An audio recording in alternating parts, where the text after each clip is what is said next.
How many of you received my email about the apps? Great. Fantastic. I lectured to a group of Ivy League professionals yesterday. They're all between 25 and 40 going into business for their own for the first time. And, so they heard my story a little bit and they were telling me about what they're doing and, where apps are going. And then, I got into the Uberization of the entire service industry, which is where, when people ask me, where do I think things are going next? It's going that way. So the service business as we know it today is going to be finished. Everything's going to be Uberized. Accountants, lawyers, wherever you live, geographical, you're going to hit, you're going to click. Technology has been available for so long, like texting you when you're walking by a Macy's, a 50% off coupon if you come in right now. That technology has been available for a while, but yet no one gets any of those, right? You ever walk by Macy's and you have a text sent to you? No. Again, these are things that, you want to open your mind. Somebody could be the pioneer to do that. Somebody with existing technology could be that pioneer of doing this geo-couponing as people are walking by the stores today.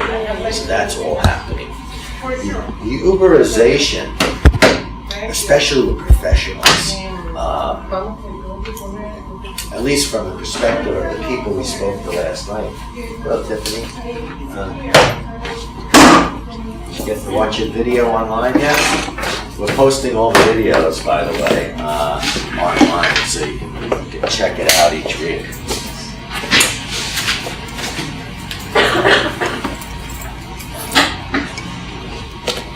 How many of you are enjoying this young video series that we're playing each week? Try to take notes along with this thing. It's important. I watch you out there, and some of you are actively writing everything down. Some of you are using your phone to do things. Try to show some movement, okay? Because the reason I'm doing this every week is for a purpose. These are your peers. These are kids, students your age that are actually doing things like Birchbox and you got to think a little out of the box. Birchbox should apply to 1,000 products. Why it's not being done for 1,000 products? Don't ask me. Copying is the greatest form of flattery. Okay? So if you copied the Birchbox model for jewelry or sunglasses or anything, purses, send it back. You don't like it? They did that for wine, actually. You did it for wine? Yeah, Club W. Okay. Have you ever heard of it? I have. It's I have. really I didn't cheap. know that's what they do. Yeah. And how much is a subscription to that? Well, I think you get they send so many different coupons, and then it's not really a subscription. It's Right. you sign up, but then you get charged every month unless you skip. Right. So that's how they make their money, because some people probably will. Yeah, the subscription model is hot. Who's going to own clothes anymore? Send them back.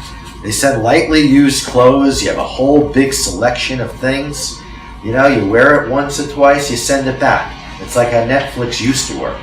You remember the red envelopes that Netflix used to send out?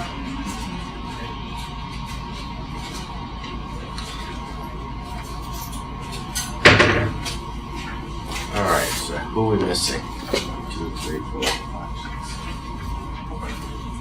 6. Alright.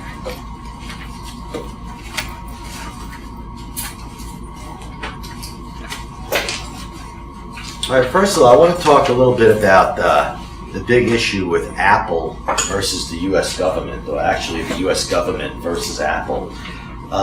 What does everybody feel about that? What's your thoughts about Apple opening up their code to the government, who can't even track their own things? They get hacked into every day. Absolutely not. Don't open it up. Yes. Yeah. I would say Bad for privacy, right? yeah. It's going to hurt more people than it's going to help. What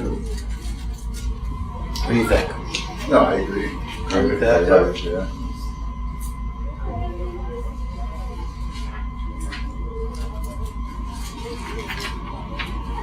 Okay, how many of you ever heard of Richard Branson? Okay, what does he do, Richard Branson? Just know he's an investor and entrepreneur. Mm-hmm. But the basic idea is Wasn't he knighted? Was he the head of Virgin? Yeah, Sir Richard Branson, right? He's the head of, he owned all those Virgin stores, Virgin Airways, and Perfect, exactly. everything else. We're gonna see a little bit of video clip on him today. He's gonna tell you how he started.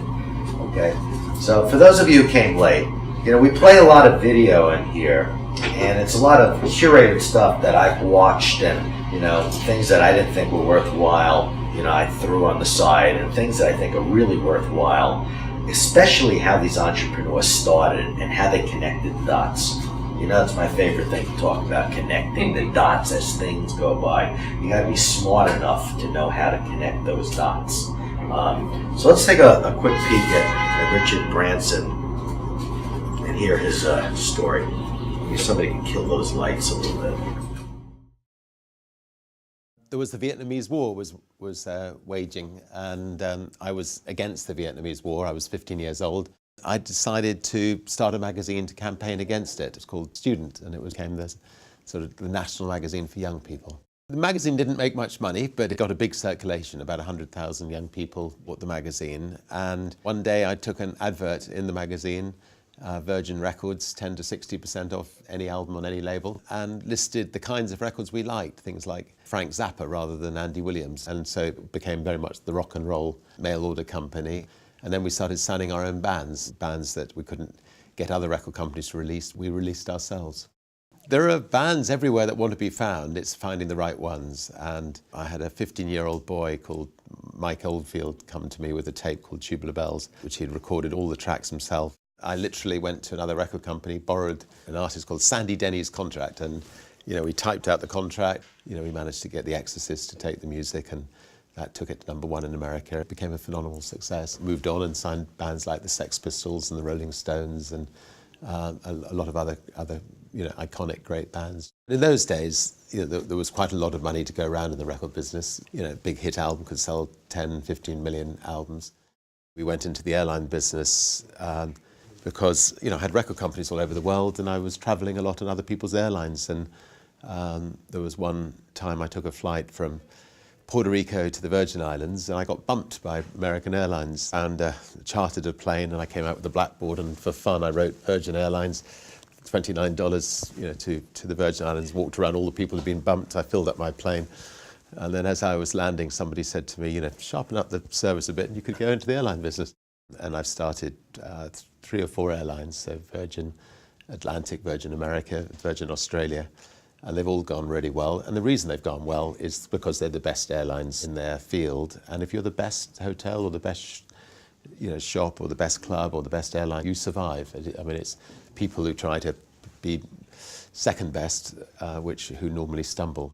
The key to our success is to offer people much more than they'd expect. So we offer a much better than first class product for our upper class passengers, but we charge a business class fare. We offer a class above what people would expect. We do lots of nice little things which surprise people. Just little things like, we give people an ice cream when they're watching a movie, or popcorn, or we have a limousine to and from the plane for our business class passengers. And we put seat back videos in our planes 6 years before anybody else did. We're smaller, we're more nimble. We're from the entertainment business, so we know that people like to be entertained. Virgin is always evolving. I start businesses not because I think I'm going to make money out of business. I'm not particularly interested in that. I start businesses because I think I can make a real difference. The main thing to remember, though, is if you do go out to start a business, most people fail. But most people also pick themselves up and try again and again until they finally succeed. Okay, turn on that light. So what's the takeaway from Richard Branson? What'd you learn from him? 3-minute video. Quick, tight video. Be the best at what you do. 100%. Be the best at what you can do. Well, for people much more than they expect. So like Absolutely. So obvious, right? So obvious. They're watching a movie. You bring them popcorn that costs 2 cents with the container 3 cents. And you make their day. I mean, this is not rocket science we're dealing with here. He's just taking it to another level. What else could you say about Richard Branson? Don't be scared to reach into other markets. Right. Look how he diversified. I mean, it was the classic connect the dots story. Started the magazine, needed to fill up with advertising, but he was a student. So he started to sell his own products, records. Okay, he was buying them wholesale and selling them. He was maybe like before Columbia Record Clubs, he was like Columbia Records. Okay, when people actually had to buy records. Okay, that segued him to signing his own bands that he could promote through his student magazine. Okay, you see how it's all fitting together? Then he bought an airline because he needs to fly his bands around the world and his people, and he said, hey, how can I do this a little better? Now he's in the airline business. So here's a guy who went from a magazine, and then he ends up in the airline business about 5-10 years later. Just by connecting the dots. Nothing too great about this, you know, just connecting the dots and trying to figure out. You can't sell advertising, maybe I could place my own ads in there. Okay? All right, let's take a look at the Entrepreneur Series before we have... Okay, testing the idea. Very, very important before you spend money on these things. I can't stress enough how important it is to test your idea. If you learn anything in this class at all, there we go. It's testing your idea. Whether it's going to a flea market, whether it's peddling in the street. As you heard one of the gals said, keep it cheap so you don't lose a lot of money. Okay, if you think that you found something phenomenal, you want to test it out, try it the cheapest possible way, because once you start spending money, you know, it goes real fast. So it's very important to do that.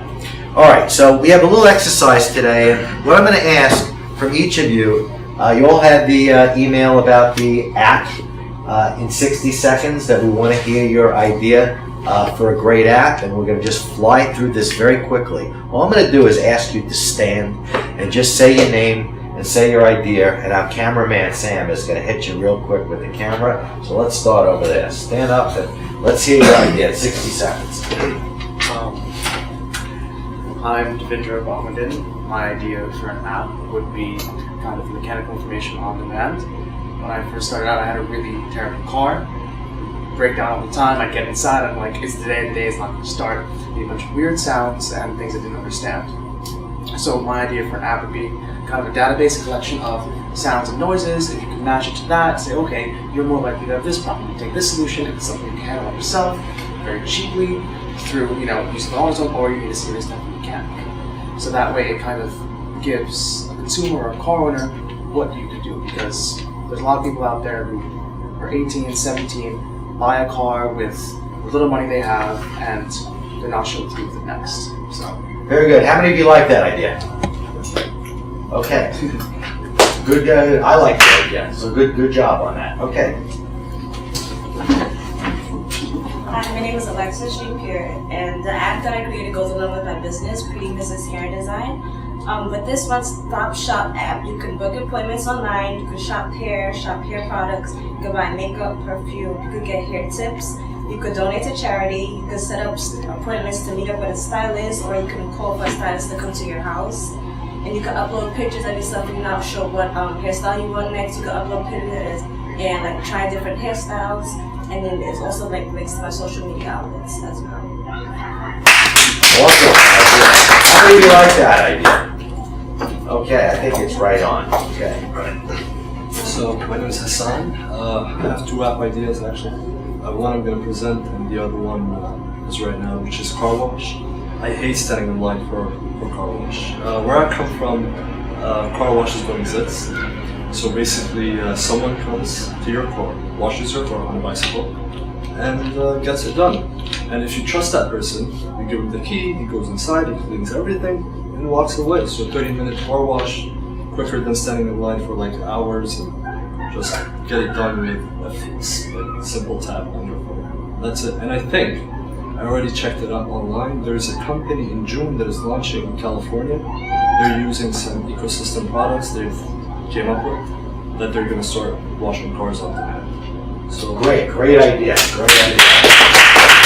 Again, the Uberization, boy, if you could find a local car washer to come over to your house, do your car right in front of you by bicycle, boy, that's a great way to go. Okay. Yes. I'm a little sick, so Okay. sorry. I'm Megan Junglander, and my app is a nail app, similar to your app, but for nail salons. So you can like search nearby salons and book appointments and find nail technicians who want to come home to you and do your nails. And yeah, you can search just on Seamless, like a Seamless, you can search after service, like what you're looking for, if it's pedicure, gel nails, and then you see nearby salons. Yeah, and you can pay through your app and tip through your app, so when you go to the salon, you just do everything through your app, so you don't have to, you just go there and then you can leave, and everything is through your phone. Spectacular.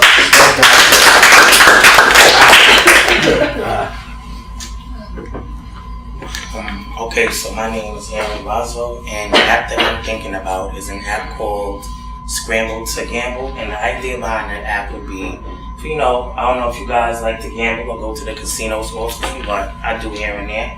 And it's like a game. It's like basically the same thing, but it's something that you can do on your mobile device.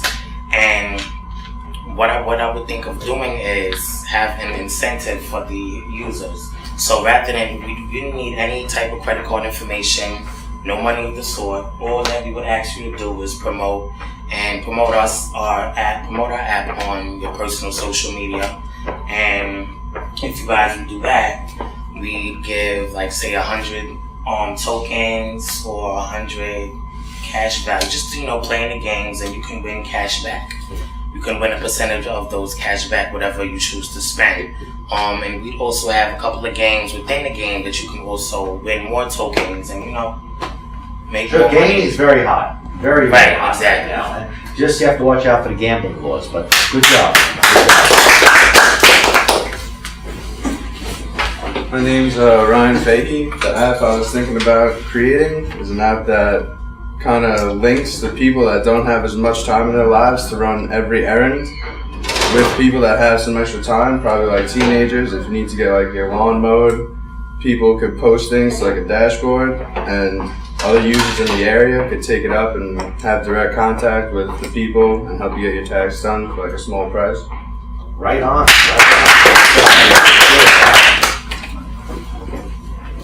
My name is Junior, and the app idea has called Health Express. And basically, it's like you register your profile towards to a particular hospital or whatnot. So they have your information already. It's already accessible. So by the time you go there or whatnot, they already know what you're dealing with. And in addition to that, the app will have like a section, like a what's wrong section, and you basically could say your symptoms or whatnot, and like similar to Google, how it'll give you information or results. It'll say what's wrong. Then you click on what's wrong, and it'll give you certain treatments on that. But yeah. Okay, medical app. Okay.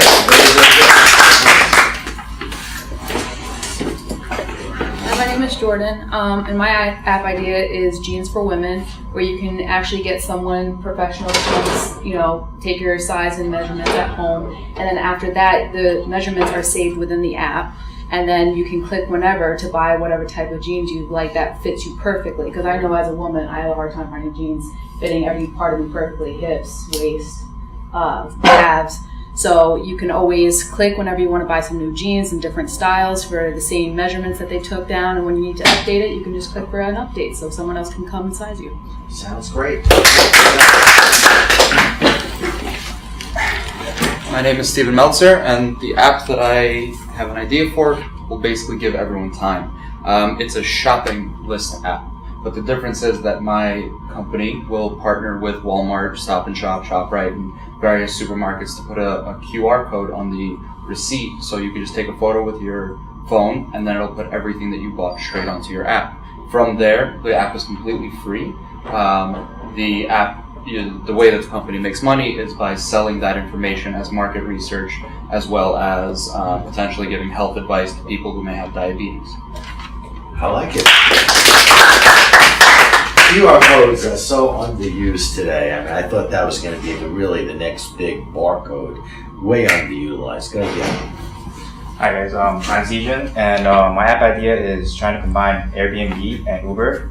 So I come to Brooklyn College all the time, and I drive here, and I realize that there's nowhere for parking, especially at 9 to 10 o'clock. So, but I also see a lot of driveways that's unused. So, and I know that a lot of people work from 9 to 5, so they obviously don't need the driveways from 9 to 5. So what if homeowners can rent out their driveways from 9 to 5, they put it on the app, and when you're driving by looking for parking, you just click it and you pay on the app and you just park in the driveway and then you leave at 5. Good job. Fantastic idea. Very original. Thanks. Well, my name is Michael. I also have a parking app because how congested traffic is in New York. So actually, this summer I traveled to Quebec City, where I actually came up with this idea. They have like numbered spaces for the meters, so you don't actually take a paper slip back to your car. So there's no paper slip. So each number is like spaced out individually with a drawn line. So basically, it'd be working with New York City, or any city, a matter of fact, where the city would draw out the parking spaces, they number it, and then it will tell you which spaces are available, which spaces aren't available, and it would send the information back to the app. And then for the app, you could also pay from the app. So like, let's say I'm in class now, I know my meter is about to expire, I could just hit another payment. Very, very good. Solid. Hi, my name is Steve Ward. My idea is Uberizing the photo industry. So, for example, let's say you're on vacation and you want a picture of yourself, and normally you would see a photographer on the street and you say, can you take a picture of me? And I'll pay you to send me that picture. So the problem is, first of all, you don't know who the guy is, you don't know if his work is good, and you don't know if you pay him if you're going to get that picture. So basically you make an app where the same idea as Uber, you have ratings on that person, they take the picture, it goes through that system, you know you're getting the picture, and you pay them a small price, and it's worth it for them because they're sitting in, let's say, Times Square, one after another, taking pictures, and they can make a lot of money. Very interesting. Okay. My name is Tiffany Valdez, and I have an app idea for the ladies. As a girl, it's hard to buy makeup online and like testing it like with pictures, like different colors and shades. And so I'm thinking of an app, a virtual makeup testing app. So like a shade, like a foundation, will be like a filter, and you could like test it out like that against your actual skin and see if it works. And like there's only one company doing it, so. Very interesting. Okay, I'm Professor Leibowitz, and I have an idea. Okay, that I got on the plane coming back from Florida the other day. So my idea is for people to take selfies of themselves, send it in to my stylist, and within a minute, the stylist is going to give you back their recommendation of what they think about your outfit, your makeup, your hair, and then big money is to upsell them and try to sell them some of the products and other things that they need. Okay? Great ideas here. Give you all stuff a round of applause. I'm not sure whose idea I love better, but you know, just a couple of days of thinking like that, you know, you're really on the right path. And if I'm correct, apps are going to dominate the world. They're the new TV shows, they're the new stores, they're the new networks. I mean, they're going to be everything to everybody. Okay, so today we have a bunch of guest speakers. We'll try to get as many as we can. So Hassan, let's hear from you first, right?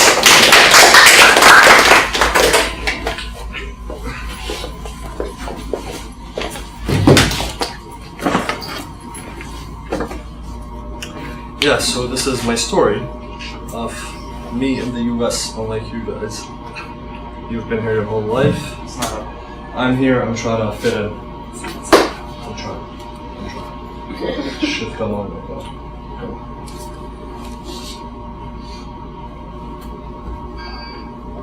I need to connect the projector.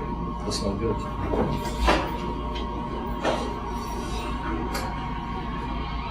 There we go. Yes. Okay. So like I said, it was on. In the first class.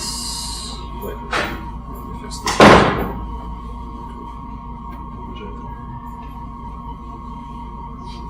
Okay. Like I said in my first class, my app idea, or my idea is shipping. It's back in Syria when I was 16 years old. I had a dream to have a shipping company because I always enjoyed that kind of business. So anyways, that's what I've been looking for. My company is called Cargo. Let me tell you a little about your shipping hassle before I jump into what Cargo does. So first you want to package this. You gotta go down to the store, get a box, get bubble wrap it, come back home to wrap it, put it inside the box, stuff it with paper so you can make sure it doesn't get damaged on the way there. So basically you're hustling, you're doing the best you can, covering that box to make sure it doesn't get damaged. Then you want to go down to the store, which is FedEx or UPS. Basically it's one of the two.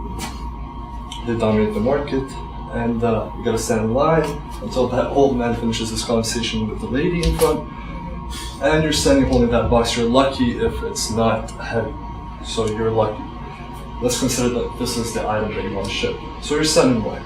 You get there, you want to fill out an application, and of course you give her your ID, she takes a photo, she want to fill out that full application, she takes a few information of you, and then she prints out a big receipt that long, which is, of course she's going to circle the tracking number on top, and she's going to tell you to track the package online. You're never going to do this. So basically this is your shipping hassle, and this keeps going on. This is your shipping hassle. You have to go through this whole process, which is going to take half of your day, and this is not good. So you can see basically the problem here. So alright, how can this be made easier in general? You should have on-demand pickup. And then the second step, you should have packing service for you. So you don't have to go down to the store, you don't have to buy your package, you don't have to do any of those things. Basically everything is done for you. And then you're not going to be ripped off. FedEx and UPS, they tell you, okay, it's going to cost you $40, you're going to pay $4. There's no, you don't have any other choice. You're going to have to pay. Okay, so with the best price possible from the market. So basically, I'm going to move forward and tell you exactly how the process is going to happen. So you have two types of senders. You have individuals, which is us. Then you have businesses, like this person. I'm sorry, I forgot your name. Steven. Like Steven, he has a business, and I categorize them according to surveys I've conducted, and a few friends, a few family, and stuff like that. They all told me that individuals, or I assume that individuals are different than businesses. And then you have two types of carriers, national and locals. Nationals are the big ones that you guys know. FedEx, UPS, DHL, USPS. And locals, I'm going to tell you later. And then you have the recipients, individuals and businesses. So what is the difference between individual and business? Individuals basically have lightweight, one shipment per order, and then it's low price sensitivity. I might mumble a little because it's not my main language. But anyways, low price sensitivity. Because the package is lightweight, they're not going to care if one carried the first from the other a buck or something like this. So they're not going to care, individuals like us. So I'll just ship it with whoever the fastest is or the cheapest is. And occasionally, of course, you're only going to ship on Valentine's Day or Christmas or whatever. Businesses, they care. They have light and heavy weights. They have multiple shipment per order. So they have like 3 boxes a day that they want to ship every day. High price sensitivity, you have to keep this in mind, that cost is very important for businesses. And they demand cost effective stuff.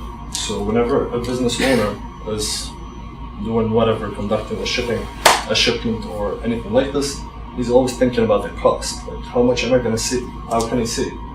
And it's constant, it's every day. So you can see the business is different. What is Cargo's role in all of this? First, I want to facilitate the relationship between the client and the carrier. The carriers are DHL and shipping companies, local and national, and then the clients are us. There's a gap in here, in the shipping world. You go to the store, you give them a box, and that's it. They give you a receipt, go track your shipment, and you don't know what the hell is happening with that shipment. You're just lost in the middle. And then make shipping procedures more innovative. It's going to be on your phone. Keeping person-to-person interaction. Behind those phones, behind those machines, there are humans working, so it's us working. We want to keep this as, like, I don't know, as sympathetic as possible. If you lost your shipment, You're going to contact a million person in FedEx or UPS. You're going to ask them, where is my shipment? Nobody's going to answer you. It's lost, it's stolen, something happened to it. This is not good. You're going to have to speak to one person is going to direct you, is going to find your shipment, and it's going to get done. So person-to-person interaction is very important. It's customer service, and it's very important in the shipping world. Establish a connection between sender, cargo, and receiver. This is lost. Nobody has the receiver. If your name is Steven. Steven is sending him his package, right? He has no way of figuring out where the package is unless he reaches out to Steven. And Steven's gonna go online to track the shipment through the 15-digit tracking number that they provided him, and that's his only way to figure out where the package is. So basically the receiver has to have some kind of a direct relationship with the package because he's part of it. He's the final part of it, actually, which is the most important part. And the sender has always been lost with where the package, I don't know where the package is, so you're always lost. The sender is always lost. Remain neutral. Since I'm providing you the best prices in the market, it's like a kayak for shipping. I don't want to put myself in that category, but I may put cargo in that category. But if I'm providing you the best prices, and you're going to pick which price that you're going to go with, if you're a business, if you're an individual, whoever you are, you're going to pick the best price. So I have to remain neutral because I'm not going to be loyal to FedEx or UPS or USPS or DHL. I'm going to use anybody.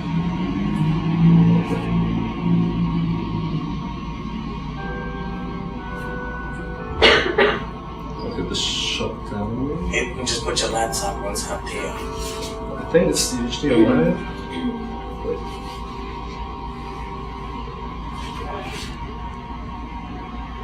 Okay.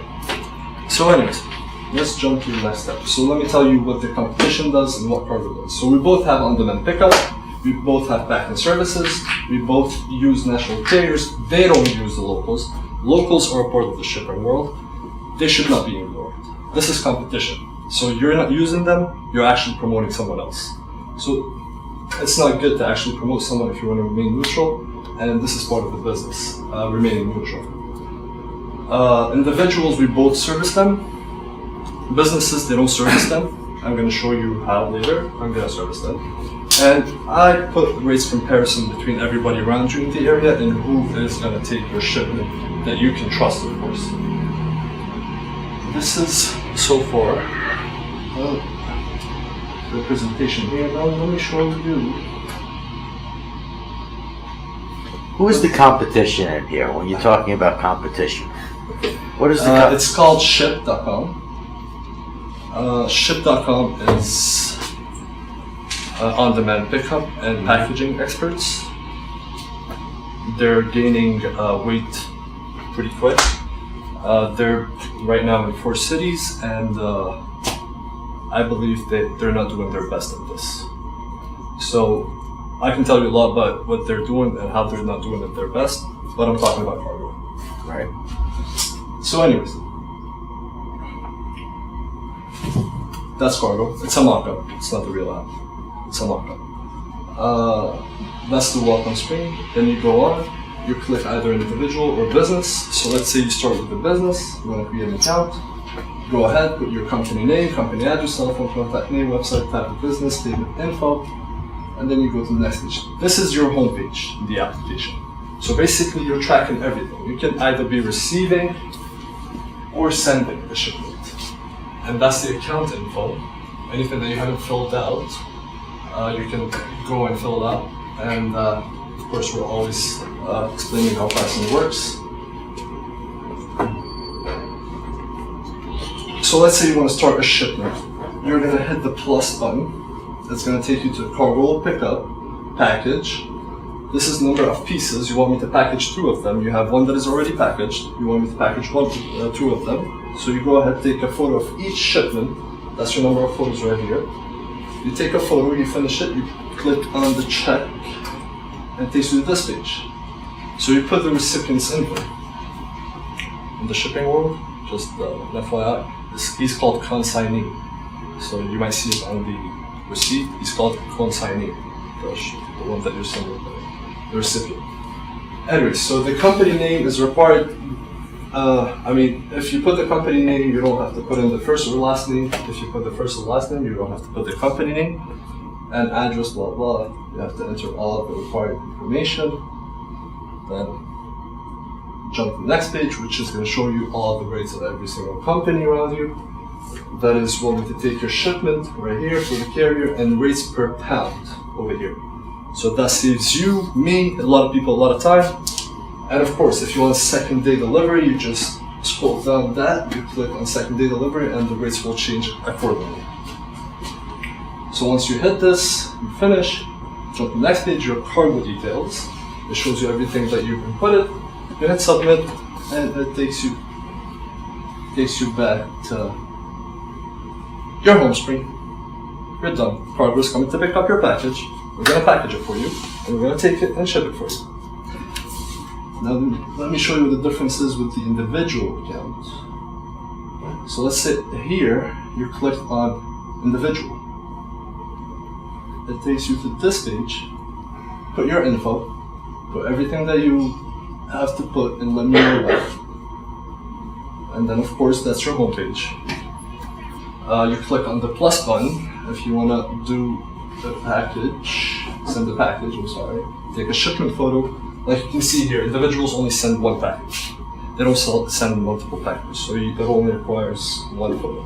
So you take one photo and you jump to the next page, and cargo will pick up, so you want a package, jump to the next page, and then recipients information, photo.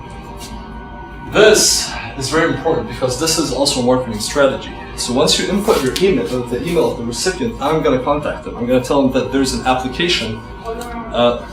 There's a shipment that you're going to receive through an application, and please download the application. So we're going to download the application, and you're going to share that shipment. You're going to watch it come to you. And later in the future, I'm going to let them, allow him once I deliver the shipments, maybe. I can allow him to choose what time he wants the package delivered. So right here, I made it real quick. So cargo fastest, I'm going to choose the fastest delivery for you. I'm going to show you the company's description with the company name, company everything, the rate, everything. And so is for cargo cheapest. So you're going to ship with the cheapest company. So I'm going to show you everything as well. And then you can hit customize. Customize, if you don't like those options, you can go to that page, which is going to offer you all the rates, the delivery time, and all these things. Once you're done, you jump to the next page, and your recipients jump one down. And the address is 1234 8th Avenue. Anyways, so you're done with your cargo detail. So you go back to this page, your main page, and you're done with your shipment. It's as easy as this. Pickup and packaging service on demand. Wonderful presentation.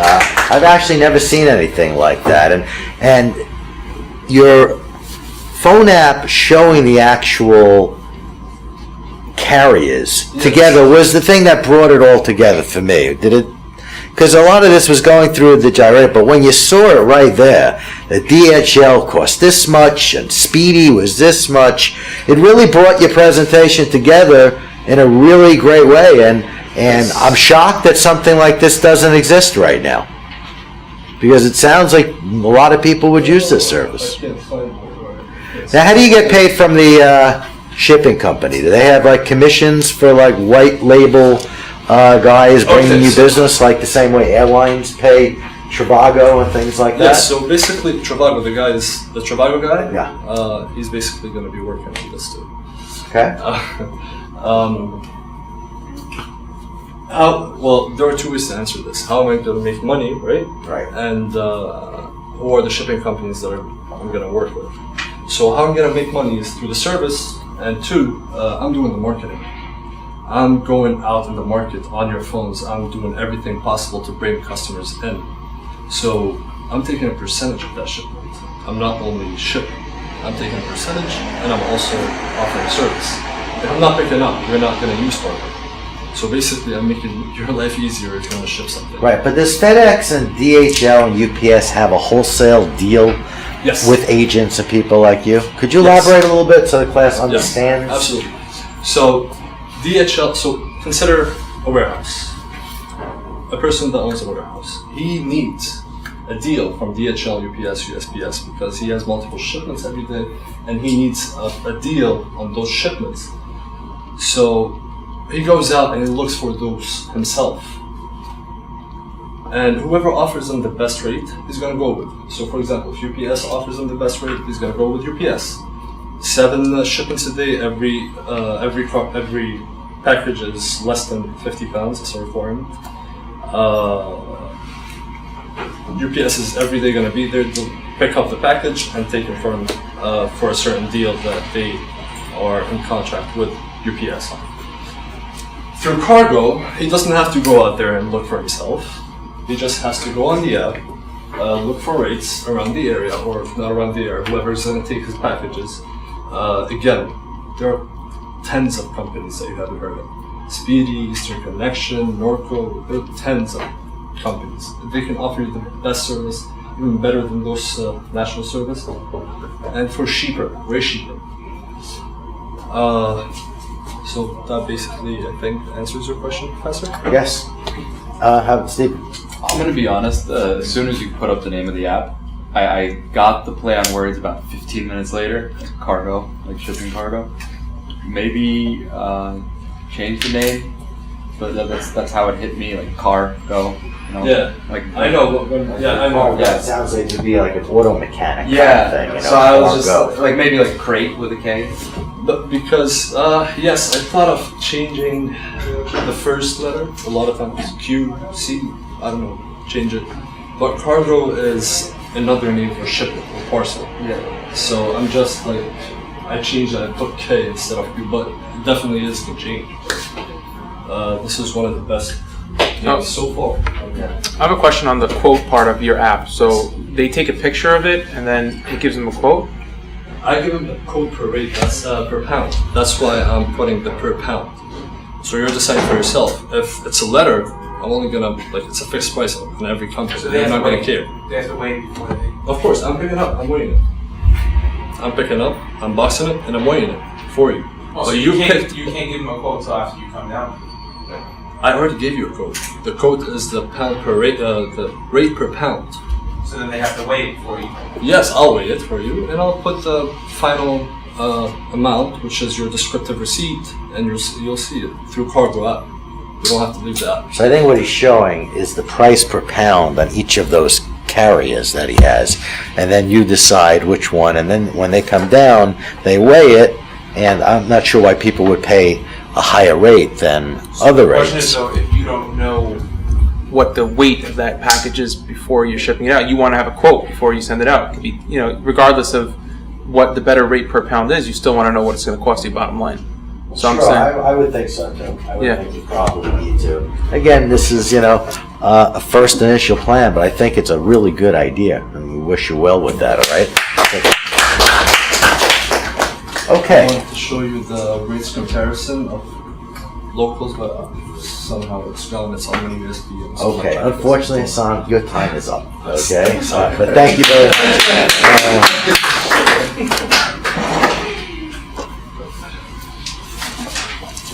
Okay, is Morgan Bartles here today? I don't think so. Okay, so next we're gonna hear from Z Swan. Z. Yeah. Okay. How do I turn it back? Alright, I'm Zijan, and my company and the business I want to get into is called Farm Now. And it's basically a raised hydroponic indoor vertical farm. And it's a lot of technical words, but I'm going to explain them as I go on, okay? So traditional farming is in open land with a lot of insects. It's farmed horizontally. There's bad weather, unpredictable weather, not enough nutrients, not enough sunlight, and there can be pesticides and insects, and there's just a lot of unknown variables when you're farming horizontally in open land. So for indoor farming, you get controlled climates in a closed area. You can control temperatures, control lighting, nutrients, water, and basically you're providing the plants with everything they need to have optimal and efficient growth.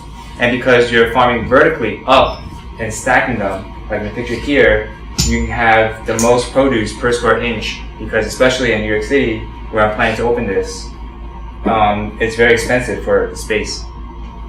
And I want to talk about some reasons behind I chose this business and this idea, because I'm not a farmer. I just have many ideas, and this is one of them that I strongly believe in. And the reason for this is because as I'm taking business classes, I realized the global trend of overpopulation. And last semester, I had Professor Lynch from Business Law, and he attended a UN meeting, and he told us for his class that all the countries decided that they're going to have up to 600 megacities by 2050, and 600 megacities the size of New York City. So that only means that as time goes on, we're going to need better ways to farm, and we're going to need more efficient farming.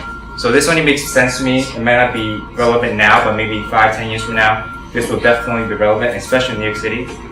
And also because a lot of companies like Chipotle and Shake Shack in New York City, they all want to differentiate themselves from McDonald's and Burger King, and the only way to do that is by having fresh, non-GMO foods and no pesticides, and this hopefully will cater to them more than individual sellers, individual buyers. Okay, so vertical farming, hydroponics. Instead of farming horizontally, you're farming vertically and indoor, control light, temperature, and water. And hydroponics is the ability to grow plants without soil. Instead of using soil, you can use sponges or other mediums like sand, or you can even suspend it in water. As long as it has the nutrients, it doesn't really need soil. So that will save a lot of time and and you can recycle the water afterwards. So it saves a lot of money as well. Is that for any crop, or is that almost any crops? Like tomatoes, you can grow without any soil. Yeah. Most crops you can grow without soil, but some are a little more difficult, like potatoes or carrots. They're a little harder to grow. But yeah, I'll get more into it afterwards. So this is the target market and products. I'm hopefully Farm Now will target Chipotle and Shake Shack and other health conscious restaurants, mainly because we want to deal in volume and not individual retailers. And it's kind of hard to do vegetables, but select vegetables we can do, and herbs are easy to grow and maintain. And certain vegetables you can't really grow in hydroponic farms, such as potatoes, carrots, and onions, but others you can, like lettuce. And we do have a competitor. It's called FarmTier.com. It's based in Chicago. It's 15 miles from Chicago, and they're doing basically the same thing I'm describing here, except they're based in Chicago.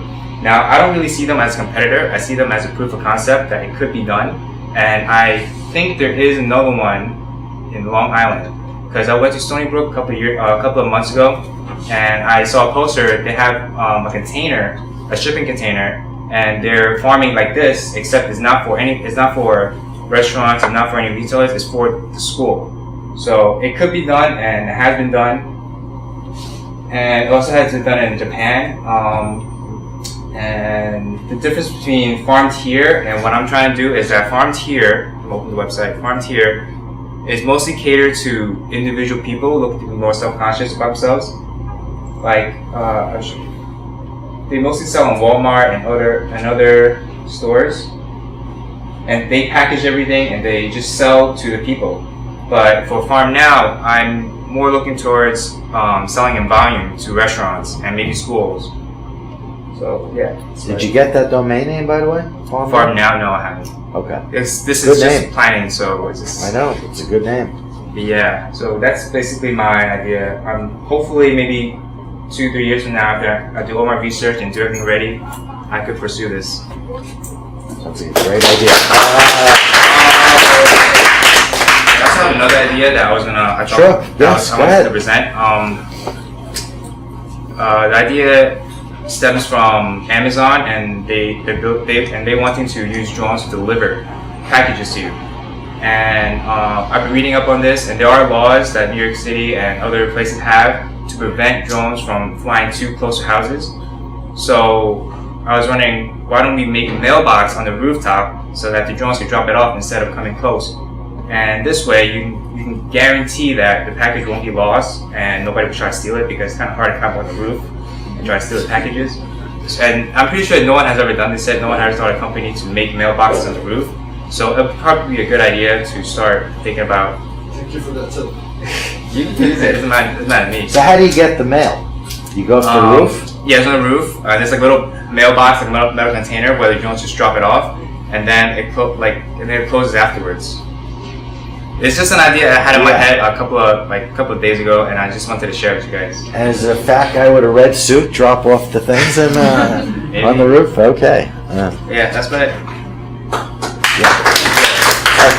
What about adding a facet to your business where, like, I obviously live in New York and I'd love to have a garden, but I don't want to take care of it. What about selling like temperature controlled boxes that you just like put up on your wall and you have like a little garden at home? It is possible, but the lighting for growing these plants, because it's indoors, is going to be excessive. It's going to charge you. It's probably going to cost you a lot more to light the lamps than it actually is to actually have the produce. So if you do it on scale with like this, it's much easier. It's more cost effective, basically. Okay. Yeah. In terms of like pricing, how much would it cost? Like, if you're gonna sell in bulk in comparison to like a regular, Well, if you sell it regularly like this, there'll be chances that it might not sell at all, and you might get dropped from these retailers. Like I think Farmed here, it sells in like Whole Foods and like Fairway and other places. And if they basically don't sell, the retailers are going to start dropping you, because they're like, oh, these products are not moving. If you sell in volume, we can probably give a better price to the restaurants that I mentioned before. And this way, you know they're going to actually use the products. So as pricing, I'm not too sure about it yet because I haven't done the math yet, which I need to work on. What's the capital expense to actually set up something like this? You have It any is idea? expensive. It is expensive. The lights, since we don't need soil, we just need water. We need to actually build the system, the actual trenches over here to actually grow the plants, and the lights, and you need to keep the humidity up. It is expensive. I haven't done the math yet, but I know it's going to cost a lot. So just tell us a little bit, like, you put seeds in a sponge? I mean, how does this work? Yeah, you grow it in soil first, and once it starts germinating, and once the root starts growing out, you take it out, and then you put it in a sponge so it'll continue to grow inside the sponge. Or you could put it in another medium, like maybe So gravel. the roots grow throughout the sponge? The roots grow throughout the sponge. And then you could just flow water through all the nutrients, and then afterwards, you just recycle the water so you don't have to waste water over and over again. So it's very efficient use of water. Yeah. Any other questions? Is it still considered organic though with the hydroponic? Because isn't the nutrients sort of like just like a chemical fertilizer you put in the water? Well, it is organic because it's organic in the sense we're not using pesticides and you're not using any other artificial ingredients on top of it to try to keep the insects away and try to keep it healthy. And I understand what you're saying, like the nutrients, you might feel like it's artificial, but they do that all the time. They can do that in horizontal farming as well, in regular traditional farming. They put nutrients inside the soil just to make sure the soil is rich. What about like organic nutrients? Organic nutrients. As I said, I'm not a farmer. I don't really know too much about it, but I could definitely find out. I have one more question. Yeah. What kind of lights would it be using? They're different lights. I forgot what it's called. There's a specific phrase for it, but they have to be tinted a certain way because plants only take a certain level of radiation, I think. Do they simulate outdoor lighting? Is that what it is? It's a specific phrase for it. It's like in my a mind. UV type of thing or something like that? It's UV light. LED bulbs? Huh? LED bulbs? No, it's not. No, LEDs would be more efficient. It is, but then they don't. It's not gonna supply the plants enough. They don't have the right wavelength. Yeah, that's what I'm saying. It's by LEDs in correct wavelength. They've gotten very advanced. Yeah, the very advanced LEDs. I believe the correct nano spectrum for it's like 400 to 550 for the short wavelength, which is for vegetative growth, and then flowering growth I believe is 600 to 650. You know a lot about this, baby. Part up with me. Yeah. Yeah. Why not? I did a lot of research because I was looking for organic indoor farming for some other reasons. There's a warehouse on McDonald's Avenue. there any other questions? Okay. I've heard that they also do this kind of farming with fish involved in maintaining it. Fish? It's a little harder with fish because fish are animals and it's a little more unpredictable. But this way, I understand what you're saying. There's different types of farms. Like the other idea I have for this with the same concept is using mushrooms instead because it's a lot easier. You don't really need sunlight. You just need humidity and you need decaying matter for it to grow. And there's also a big market for mushrooms as well. And I know there is one in New York City already. So there's different ideas you can take with this for indoor farming. How'd you get into farming? I mean, it's something you did. Well, I always have ideas in my head, especially when I'm just like you. I have a lot of ideas, and I was reading an article in Japan where they started doing indoor farming because they don't have any nutrients or farmable land in Japan. And I was like, wow, that's a really interesting idea because they're basically industrializing farming and bringing it to a new level, whereas traditional farming takes a longer time and it's just more predictable when you do it indoors with controlled climate and everything. Absolutely, great idea.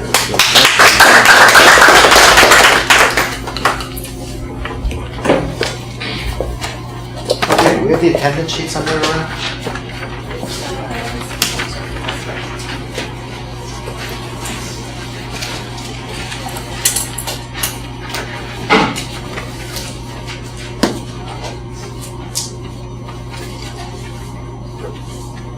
Okay, so I was telling some of the students earlier that last night I went to a conference where I was the guest speaker of Ivy League entrepreneurs between 25 and 40 years old, all of them just starting out in the business. And they were talking to me about the various different businesses that I've gone into over the years. And I told them how many failures that I've had and that the failures is part of learning the process. And then obviously I told them about the good things that happen in life. You know, so as we went around the room like we did today, I specifically went through this exercise today because it's important for you to know your fellow classmates. In order to have an engaging conversation, especially in an entrepreneur type of environment, you have to run ideas off of each other. So I encourage you to try to, outside of this classroom, you have each other's numbers. Jay-Wing is emailed me constantly with ideas. I mean, there's no doubt in my mind he's going to be a very successful entrepreneur. That's what it is. You're excited. You're emailing. You want to know how, why, what's the next move. And you're very passionate about this. You know, don't underestimate the passion. You know, because without the passion, you're never going to execute. You have to be very excited about what you're doing in business. So until you find that, don't do it. And then the big takeaway from today's class was what you saw on the Entrepreneur Series. You have to test your idea.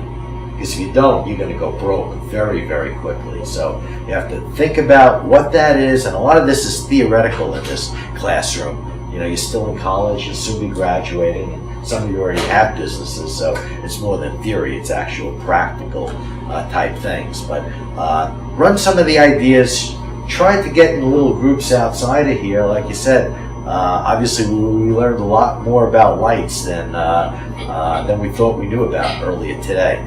So all good stuff, and we'll see you all next week.